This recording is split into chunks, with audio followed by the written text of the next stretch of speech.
So now the Warriors have a pair of national champions on their roster. Dante DiVincenzo won the Natty twice in Villanova, and Ty Jerome helped my Virginia Cavaliers with their first title in school history back in 2019. Send it in, Jerome. Here it is. And it's a 10-point lead. Yeah, Jerome averaged over 16 points per game during the Who's tournament run, knocked down 19 three-pointers, and now with the Warriors, Jerome has used up all of his games played in a two-way contract, but remains with the team in case he's needed during the postseason. It's alumni weekend, so to speak. Vern Glenn, class of '84, UVA. Ty Jerome, class of? I didn't graduate. We're going to give you 2019, man. Yeah, 2019. Class of 2019. The NBA came calling, so everything got put on hold. 2019, That's for fine. sure. When this time of the year kind of hits, get any flashbacks to 2019? Oh, of course. That whole run, especially given what happened the year before, that's something that we'll never forget. Mm-hmm. Just all the work that it took to get there, all the punches we had to take, all the miraculous wins along the way. So that was definitely a run we'll never forget. A lot of great memories for sure. The whole Final Four experience, just walking into this cavernous gym, at what point does it hit you? You got teams in the Final Four this year that have never been before. The first time it really hit me was we had a practice in the Dome. This is Minneapolis. Minneapolis, where the Vikings play, and it seats 72,000 people. So you can imagine how big that is, right? And we had a practice with not one fan in the stands. The stands were completely empty. Wow. So you walk into the Dome and you look around, and it's just like, wow. Like, that's the first time it hit me. That's 2 days before the game. Even the playoffs, as heightened and as physical and as great as the NBA playoffs, the level of basketball is better probably, but you'll never play in front of 72,000 people again. It's one game. It's not a 7-game series, man. It's just a special time. And the last time you're a kid. Right. In college, they can say whatever they want. Right. In college, you're a kid. Right. You're a kid. You know what I mean? So it's the last time that you're really playing with that same, joy for the game. You win the game. You're the national champion. Confetti comes from the ceiling. You should have seen the watch party I was at. It was just over the top.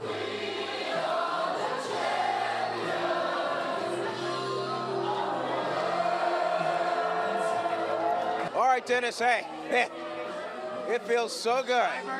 Time to go to the bar now. How about that? What was that like? What do you remember? Was it surreal?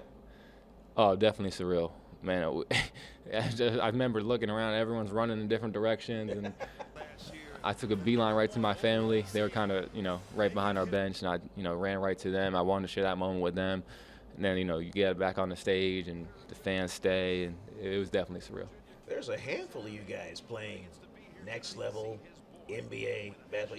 You keep in touch with these guys? Oh, of course, man. Those are my guys for life. Those are my guys for life. Your brothers? My brothers, for sure.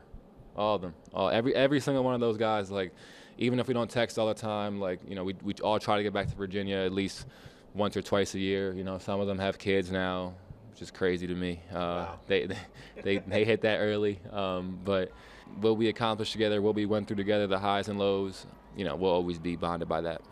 What type of swag do they give you at the Final Four or for winning the Natty? I would imagine at least a ring. And if so, where do you have that stuff now? We got a nice ring, for sure. Definitely a nice ring. They did a great job with that. My mom has it. Oh, okay. My mom has it.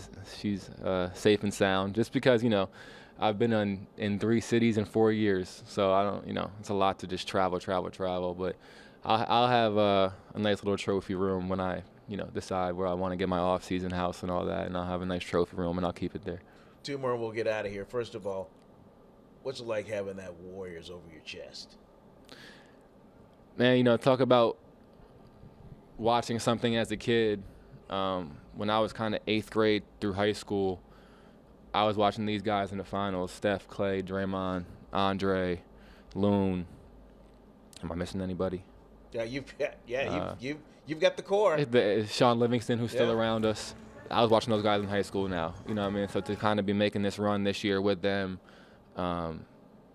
it's also a little bit surreal to me. I don't know about you, but man, if it was me and I showed up at first practice, I would just be so starstruck. I'd miss a pass, maybe get hit in the head with a ball, just soaking it up. My rookie year, I might have been like that a little more, but I played against these guys for 3 years. Well, Right. not Clay because he was out, but I played against Steph and Draymond for 3 years, and Steph giving us 40 or 50 every time I've seen him. But it's at this point, as great as those guys have been for so long, kind of have to put the starstruck aside for a the bit because I'm kind of trying to just get in where I fit in. Well, you got to get down to business. Exactly. That's for sure. Exactly.